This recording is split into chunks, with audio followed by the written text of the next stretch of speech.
And today I even got asked by some young girls at the school, quite young, maybe 10, 11, 12 years old, what is a crush? Is it halal to have a crush? So let's first of all understand what is a crush in the English language in the Western society. What does it mean? So if you look up the dictionary, anything, the Oxford or the Merriam-Webster, or you look up the Cambridge or the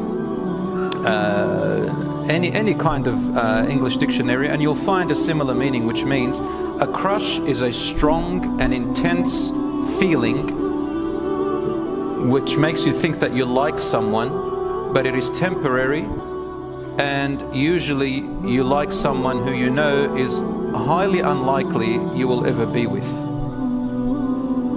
This thing called a crush can take you into seriously dangerous areas from an Islamic perspective and from an emotional, mental perspective.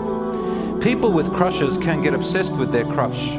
It can sometimes be a celebrity, religious or non-religious. It can be someone at school because they got interested in what they see on social media, let's say a particular hairstyle or a particular look, and they go to school and they see that boy or that girl who looks like that person they saw on social media, and they find that he or she is my crush. Sometimes they have some interests that they find that maybe they have the same as them, and then they say, I've got a crush. This thing can be obsessive, and a person can turn into a stalker. They can follow that person, look at their social media page. They can, every time they're around, they act different, they act weird.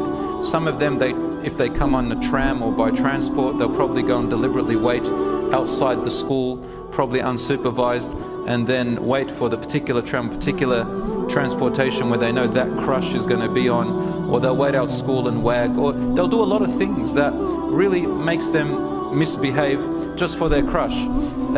It can lead you to obsession. They can stop eating, they can stop drinking, they can stop sleeping if they get too much and follow this desire of a crush.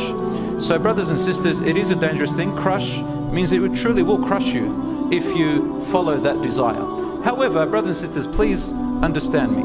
Having a crush is just another name of this natural feeling that especially young people, the younger you are, the more you'll have this. The older you are, the less likely, because you understand life and you have more experience in understanding people, emotions and relationships, and you focus on what really matters. You start to understand life better. But when you're younger, you have a fantasy, you have this imagination that goes through your head, and it makes you feel good. When you have a crush, it gives you those special tingly, they call it butterfly feelings in your stomach. Okay, I'm even sure that some older people have felt that when they got engaged and they had some interest. It's very normal. So these girls asked me, boys don't usually talk about it, but they even have crushes, they just don't know what to call it. Girls are very smart with wording, so they know what they're saying, and they, mashallah, they ask these questions. So having a crush is sometimes out of your control. It's just a feeling that comes to you. The community, your friends talk to you, what you see on social media affects you, and so you feel, oh, I like that boy, I like that girl. So that feeling, if it's out of your control and it just came to you, it's not a sin, it's not haram, but acting on it becomes haram, acting on it. So if you follow that feeling of crush, because it's kind of a romantic thing, right? I like that boy, I like that girl, romantically. And they think it's called love, but it's not love, right? And especially if they're very young, they're not ready for marriage. They don't know what marriage is, they don't know what relationships are.